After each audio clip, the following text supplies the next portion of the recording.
Welcome to the Burgash Bulletin for the month of May 2019. This week we enter hurricane season. There's a lot of talk, there's a lot going on. This week we were fortunate that Senator Rick Scott paid a visit to Pensacola. He was here and he spent some time with us and the elected delegation over at Pensacola Hardware. And his message was very simple, and it's what we're going to talk about today on the bulletin. Everyone needs to be ready for hurricane season. It's upon us right now. And it's incumbent on each person, each family to be prepared to weather the storm for the first 72 hours. And so today we're going to talk about things that you can do to be prepared, resources that are available here in the community that will help you be prepared. And then we're going to talk a little bit about what do you do if you lose your house? What happens if people are looting on your property? What other legal implications could come up as a result of a storm? So we've got a great little show for you today, and we appreciate everyone being with us today on the bulletin. So without further ado, I'm going to introduce my guests. Here to my left, Mr. John Dosh. Thank you for coming, sir. He's at Escambia County's emergency manager. And then my sidekick, my big brother, Gary Burgash. He's a judge. He's also an attorney. In Hurricane Ivan, he unfortunately lost his house on Perdido Bay. So we're going to hear a little bit from him about things. So without further ado, let's talk about hurricane season. It starts tomorrow. One thing citizens would probably want to be aware of, starting today and going for the next 7 days, it's a sales tax holiday. So if you need to stock up on supplies, batteries, tarps, flashlights, things of that nature, this is a good week to do it and save yourself a little bit of money. But it's never, ever too early to start getting ready. And to talk a little bit about that, John Dosh, what would you tell the citizens right now in anticipation of the season? What should they be doing? Well, like I say, I would echo what you just mentioned as well. It's never too late to start preparing. Mm-hmm. Preparedness should be a year-round event. Certainly take advantage of sales taxes, yes, and those types of items that are out there that allow us to get things at a cheaper price. But certainly having a disaster plan first is key. Kind of lays out the ground rules and the process that you need to go through to determine what you need, what you don't need. Everybody's lives are different, so having that plan in place is helpful, including everybody in the planning process. Anybody that's in your family, all the way down to the kids. I mean, including the kids in that process, it helps them as well. When you're building that, it helps them feel like they're part of it, gives them something to do, and it helps calm them down when you have to implement that plan as well, because they remember the plan and they know they're part of it. So that's a pretty good thing. In the planning process, you want to make sure you answer a lot of the what-if questions. Okay. What if we run out of power? What if we run out of water? What if we run out of food? What are the things that we need to be preparing for should that occur? Because during disasters, we know that a lot of our infrastructure tends to take a hit. It does. And we lose those things. So how do we continue to survive without those? And that's kind of when I say you need to answer the what-if questions. Those are the things you need to go through. Well, John, where can the citizens go to find like a sample list of things they should have on hand? I know the county has resources. Would you like to point them to, to where they can find it? We have disaster guides that we hand out quite frequently that are available to the general public, or they can actually download this. It's in a PDF format on our website at bereadyescambia.com. Okay, bereadyescambia.com. That's a site, and I was looking at that site and going through it. There's also a lot of links to other helpful sites linked to that site. Sure. You've got Weather Underground, you've got the National Hurricane Center, you've got other, so you can find a lot of different information at Be Ready Escambia on our website. Yes, sir. So like I say, it's a lot of good information. We're always happy to go out and talk to civic groups. Mm-hmm. So if you have like a homeowners association or something like that wants to have us come out and talk, just call our office at 471-6400, and we'll be happy to schedule something up and come out and chat.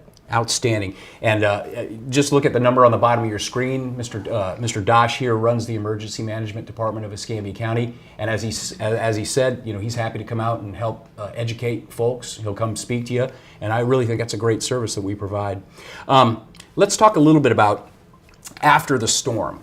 When you're trying to get back to your house, what sort of resources does the county provide for folks that may have experienced a loss? And let's talk a little bit about the first 72 on you. Let's talk about that. A lot of folks, maybe they don't really know what that means. What we're asking for when we say the first 72 on you, it takes time after a storm goes through for us to go out, start our assessments, clear roadways, make sure that the infrastructure is getting back up and running. All those things take time. And if we're asking for the general public to at a minimum, and I need to put that caveat in there, a minimum of 72 hours, be prepared to maintain their own lives and their own resources and all that stuff to allow us time to get those things cleaned up, cleared up, and so on. By the end of 72 hours, we should be having resources come into the community from outside our community, especially if we receive a substantial hit like we saw last year for Hurricane Michael. And those resources would not only be state level, but would that include FEMA and national level, like ice and water and things of that nature? Yes, sir, it sure would. It's all those resources are basically on standby anytime, anywhere the United States has a potential threat. And they pre-stage those outside of the estimated damage area. And as soon as the storm makes landfall and moves out of the area, then they'll start making sure the main thoroughfares are cleared up so they can get those resources to the people that need them. And what would you say finally to the people that say, well, I'm not going to evacuate when we're told to evacuate. I've ridden out storms before. Unless it's a 3 or a 4, I'm just not going to leave. What would you say to someone like that? That's a life-changing decision. Yeah. Potentially. I mean, typically it's storm surge that kills the most people out of hurricanes. And if we're telling you to evacuate, we're not taking that lightly. Right. And we're taking it very, very seriously. We're asking you to leave because your lives are in danger. And isn't it true also, John, that if you decide to make that choice to stay and ride the storm and you find yourself in a predicament, there's no guarantee that we're going to send people out to get you? During the storm, that is exactly true. Okay. Our first responders, they're great people, but they're not Supermen. They have the same threats of harm as anybody else, and we will not put them out there in the middle of a storm. Afterwards, yes, but Not during the storm. No. Well, that's great information. Well, Hurricane Ivan hit us about, 15 years ago now? Yeah, 15 years ago. And really, that's the last major storm we've had. We had Hurricane Dennis roll through, didn't do as much damage. But Ivan took a lot of houses out. And unfortunately, my brother, who's here with us today, he lost his home. Gary, you want to tell him a little bit about how that whole thing affected you? Well, as you know, a lot of us live near or on the water, and we had a small home on Perdido Bay, and we'd owned it since the mid-1990s and really enjoyed it. It was a cinder block home. It had been there many, many years. And it had flooded in the past, but it was many years ago. So when the storm came, when we saw Hurricane Ivan, of course, we began to prepare, knowing, like John said, you need to get out because I figured the storm surge might be high.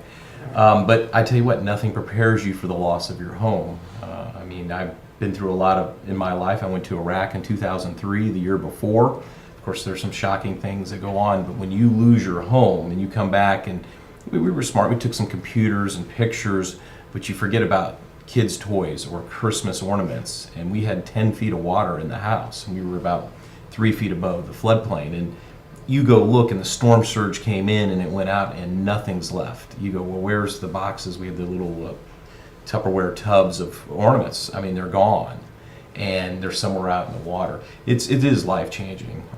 That was a very difficult time. And then just dealing with the rubble. I've got pictures that I provided to your staff, and I think they'll show them here. But we had, even 3 and 4 days later, there was still water that you could not really get to the home. We could wade out there, but you don't know what's in the water. You've got septic tanks and sewage. You don't want to risk getting hurt. You get cut. You don't know what debris is underneath you. So we really did not get a good look at the house until about 7 days after the storm. Wow. Because the water was really so high, and in getting around town, as if you were here, you remember every traffic light was out. My wife's mom and dad, who are deceased now, but lived in Beulah, we were able to get to their home, but there were trees everywhere, and there was no power at that house, I think, for 15 days. Wow. So you talk about the first 72 on you, right. It's really the first 2 weeks maybe is on you. And of course, I was a Boy Scout, and I'm a retired Marine Lieutenant Colonel. We had generators. We had, 40 gallons of water. But a lot of folks weren't prepared. They weren't prepared. And you see that, and look, I wasn't a judge and I wasn't a multimillionaire, but you just have to go out to the stores and they've got the 5-gallon water bottles that you put in the drink machines that you have at your house. You just buy 4 or 5 or 6 of those things and have them stacked. You fill your bathtub. You talk about flushing toilets, right? If you're on a septic tank, you can fill the water and flush the toilet. If you're on ECUA, I'm not sure if those were working or not. We were on a septic tank at her mom and dad's house. But you have to have the water to fill it. That's right. Yeah, and if not, you got to go back to your old field skills, right? You might have to dig a latrine outside. Things people need to really think about. No internet, right? Back then, 15 years ago, the internet wasn't like it is today. Well, let me go to YouTube and figure it out. Well, we didn't have any cell reception for a while. I was on the school board. We had the push to talk, and I think that was with Southern and that worked. But there's no guarantee any of that's going to work. So you really have to have a good plan. And here's the other thing. It's psychologically can be very devastating. Depression can hit. People really have to take care of their mental health, because when you come home, and luckily we had insurance. We had flood insurance, and we had regular homeowners and wind insurance. Some people don't have that. Maybe they were never in a place where it flooded before. All these things hit you at once, and it's very easy to lose your way, and you need to make sure you get the help you need. So let me ask you this, Judge. So folks in the community that could be watching this right now, maybe they think they have everything they need in terms of insurance policies and things of this nature. With your experience and what you dealt with your insurance company, I hope that you can talk about that. What would you recommend to folks in terms of preparedness from that aspect, from a legal perspective? Right. As a judge, I can't provide any legal advice to folks, but common sense things I can tell them about and through my experience. Every year you need to look at your insurance policies. And so your homeowner's insurance policy, what's the limits, what are the deductibles? You should do that every year. And I think April and May, probably April is a good time to look at that. And has my house increased in value? If something happened to it, God forbid a fire burns What's the down, deductible? what is my deductible? And the hurricane deductible is going to be different than the fire and other peril deductibles. So you have to look at that, because if you lose your roof, and let's say you've got a $30,000 deduction for your roof, and it costs $30,000 to put your roof on, they're not going to pay anything. So you need to look at that, the values. If you have a total loss, do you have the ordinance and law coverage, which will pay another 25% to help you build the house to code? Because there's nothing worse than saying, hey, this is the way the house was, and they go, well, now it's going to cost more. And John, you may know more, and I know this. People building homes today, if you're building a higher end home, it could be as much as $325 a square foot. Even a modest home today in Pensacola, I think, is pushing $175 to $200 a square foot. So you got to make sure you have adequate coverage. You lose your home, it's worth $130,000. It's 1,800 square feet, 2,000 square feet, and they come back and they go, well, here's your insurance policy. It's $140,000. It's going to cost $300,000 to replace your home. Wow. That can be devastating. So you really need to look at that, and every year take an assessment. And flood insurance. If you're not in a flood zone, typically that's $400 to $500 a year. It's something you ought to look into, because Well, we know from the 2014 floods as well, a lot of folks did not have flood insurance. absolutely. So it could be another rain disaster or a hurricane, but like they say in some things, it's better to have it and not need it than to need it and not have it. Well, let me ask you a couple other things, since you have some experience with the law.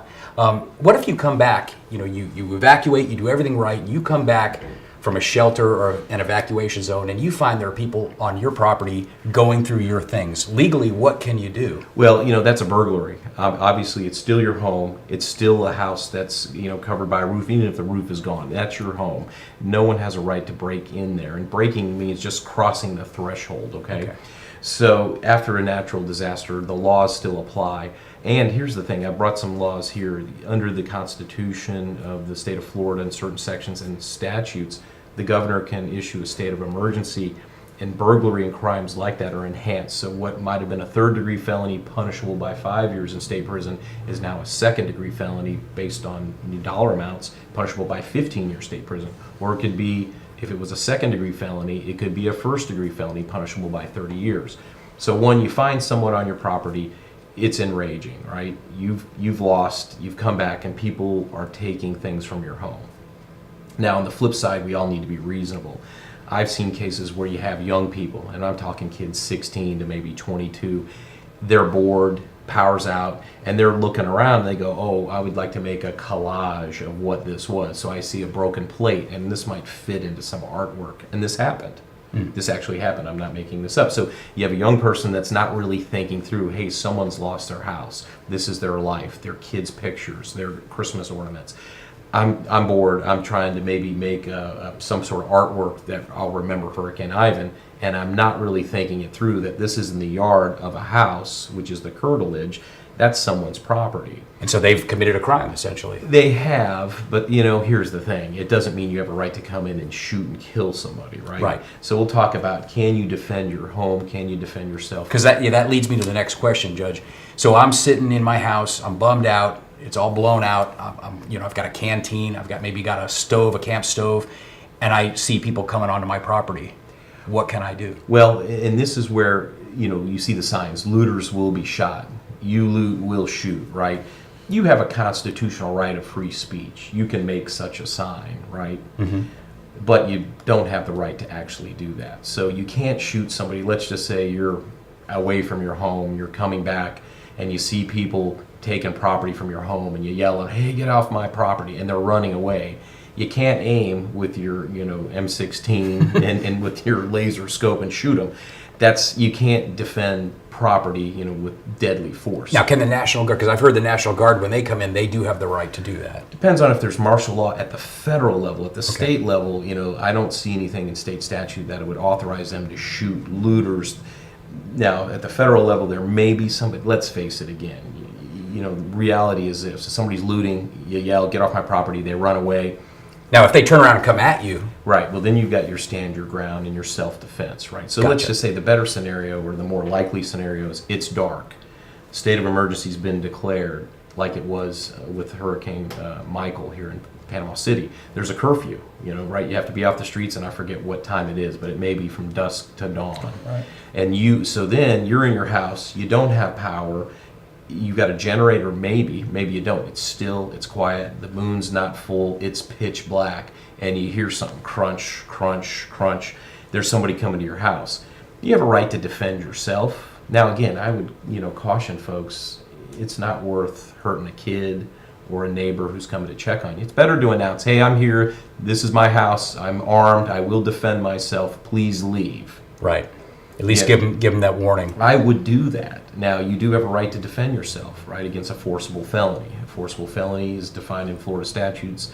Some of those can include burglary, right, coming on, breaking or entering property without permission. Again, I'd caution, reasonableness. Don't do anything rash. And Protect yourself, but be reasonable, because you got to be careful. It could be your father-in-law coming to check. Could be your on you. son coming to help you out. Your son got off early and you don't know. So here's the thing. Everyone has to be reasonable and smart. And let's face it, don't love something that can't love you. So your house is important to you, but it can't love you. Your Right. things are just things. So defend yourself, obviously. Keep yourself safe, but be smart about it. And I ask these questions because, obviously your first option should always be you call the sheriff's office. But as we know from these disasters, those guys are out saving lives. They're out, looking after things that might be much more important than you heard a noise. So, you ask these questions because they may not be available. I mean, they might be fully engaged elsewhere. So you've got to know, what rights do you have? So the other question that's always kind of intrigued me is if you have personal property that was on your property and then you come back and after the storm, it's blown blocks away. If people are pilfering that, is that what? How does the law look at that? Whose property is that? That's a difficult scenario. So how do you prove what's yours and what's not? And is there maritime law involved? Did the sea deposit it, and where was the high tide mark? That can be very complex. What I would say again, reasonableness. If it's a photograph, and let's face it, my wife and I found photographs littered in our yard and beyond our yard, and you're like, amazingly, this thing survived, and you'd pick it up. So if it's something you can prove it's yours, obviously take it. Now, talking about the looting, what if it goes to your neighbor's yard? What if it's a tub, like the Tupperware tub, like I said, and somehow it floated over and you think it's yours? You ever been to the airport and you say, "Oh, that's my bag"? Yeah. You pull it off, and then hopefully you figured it out at the airport, but maybe later you got there and said, "Oops, it looked like my bag." Same kind of thing. So Be if you're careful. on someone else's property going, "Hey, that's my tub." Again, this is where I'm talking about being reasonable. We all need to be smart, use our heads and our minds. So if somebody gets shot because somebody was afraid that he came on their property and he was looking at a tub, oops, it did turn out it was his property that floated over there. It's your property. You have a right to it. Well, this is a great conversation because, we always think about what to do in preparation. There's issues that happen after. And the final thing I'll ask you, Judge, is I know your personal story about, battling the insurance companies. What would you recommend if you find, the insurance company's not working with you and you don't perhaps have the means to hire an attorney? What would you recommend? Well, we're lucky here in Florida. The Florida Bar, since these hurricanes we've had in the past, Hurricane Andrew in 1992, and then with Hurricane Ivan and the other hurricanes down south, and then with Michael, the Florida Bar's got lawyers they put in touch on, with people. They can call a certain number now and Okay. actually talk to a lawyer pro bono for free. And then locally, we had, Rebuild Florida, and part of that was the local bar association working with folks. And we have Northwest Florida Legal Services and Yes. Emerald Coast. And Legal Services of North Florida. Yeah, it's Legal Services of North Florida and Emerald Coast Legal Services. You can call them and talk with an attorney. And that's what I would recommend them to do. Read your policy. Make sure you have your important papers in a keep it with you in a fireproof and hopefully a waterproof container. Then read the policy. Contact the people at North Florida if you don't have the money for an attorney, or then you might go see an attorney and they might refer you if they can't handle it. The Florida bar will say, well, there's money that's possible here. You have a policy, you'll be able to recover. You need to go see an attorney out in town, and there's possibilities of them working with contingency fees or other ways to handle that. Hopefully you have insurance. And then every contract has an element, and it's based on good faith. If the insurance company is not treating you with good faith, they could face a bad faith lawsuit. And let's hope that everybody's working in good faith, and that's the judge's hope for everyone, that they work in good faith. Sure. And things work the way they're supposed to. Anything else you can think of from a legal perspective that residents, as we enter hurricane season, ought to be on their radar? Well, you need to think about, again, the state of emergency. Is there a curfew? If there is, there's statutes, and I brought some here, and I can leave them with your staff if they want to show them. But it tells you what the powers the governor has. He can make a 60-day state of emergency. He can renew it. The legislature can overturn it. He can redo it. There's the play of government there, and I don't think we've seen that happen. But they could take private property and use it for a public use. Now they're going to have to reimburse you or compensate you for that. But there are times they can do that. So again, you got to be reasonable. So if you've got a first responder saying, "Hey, we need to get across this swollen river," you've got a jacked up 4x4. It's even We're taking it. bigger than ours. We're going to use it. We're going to take it. We don't need any fist fights. Document it. Get the guy's name. Let him use it. Hopefully your truck was good enough to do it with no damage. You will be compensated later. But there are laws in place, and even the federal law. You got the CDC. Let's say you had some sort of pandemic. The worst thing would be you have some natural disaster coupled with like the bird flu or something coming out. People are not living in sanitary conditions. Correct. The federal government can quarantine people. So imagine this: you got your house messed up, something's going on. Now they say you've been exposed to bird flu. We're going to quarantine you and your wife, but your 2 kids are going somewhere else. Yeah, and they're that'd be going tough. to, the Department of Children and Families until another family member. You've got to be reasonable. You've got to think it through. You got to obey the law. There's a lot to think about. Have an emergency plan like we did in the military. If I get deployed, tomorrow I get a call, "Hey, Judge Burgash, you're retired lieutenant colonel. We need you. You're not so fat that we're not going to overpass you." I don't know about that, but okay. So then you go, okay, what's my emergency plan? So my wife, maybe she's somewhere else. Well, that's what John was Where do talking my about. kids the go? emergency plan. You have to have that, and for your kids too. Where do they go? What happens if you're hurt? Where's your will? People don't think about this. Why do I have a will? It passes money and property. What about your kids? If you got minor children, your will can set up who's going to be the guardian for your kids, right? You might have power of attorney, things like that. You need to think about. So we've talked a lot about a lot of different things, and John, we talked about being prepared, going to the website, finding resources. Gary, we talked about some legal things, but now let's talk about something that's really was intriguing to me in watching Hurricane Michael. I had the opportunity to hear a speaker who was actually the new city manager for the city of Panama City. He was at Marcus Point Church a couple of weeks back, and he told us only one cell phone company had coverage after the storm. It was Verizon. And anyway, in Escambia County, I know we had loss of cell coverage after Hurricane Ivan and Dennis too. But John, how could citizens say, my house has been damaged, I've come back, the power just came back on, but things are still not up to speed. What's the best way for them to get information from Escambia County? How can Escambia County communicate with the citizens, and how do we put information out? Well, we typically put information out in many, many different ways. Okay. And the reason for that is, in our business, we believe in redundancies. Right. Having as many, many choices for that. But predominantly, we're going to partner with the local media outlets, television, radio. There's ways that we can use cell services when their cell services are even degraded through the Weather Emergency Alert, or what we call WEA system. That's an alarm system that when we have thunderstorms, it kicks your phone off. We can use that same system. What about text message? Can I sign up as a citizen for text message alerts from your department? Yes, you can do through the My Escambia website. There's a way of getting that information. There's also a way that you can, through that, you can be notified of evacuations, tornado warnings, and all that, those types of things as well. Those things happen a lot. So if you check that box, You'll get a lot of You'll get a notices. lot of notices. Well, And that's sometimes people get frustrated with that, and it's understandable, but we're just trying to make sure that they're informed. And I have to ask you one other question now that we're on that subject. You know, when hurricanes come ashore, obviously one of the issues that we worry about is tornadoes being spun up by the hurricane. And this year we've had a tremendously bad tornado season for the Midwest, other parts of the country. What do you tell citizens here in Escambia County, where most folks don't have a cellar or a storm shelter, and the tornado alert comes off as the hurricane comes through? What do you do?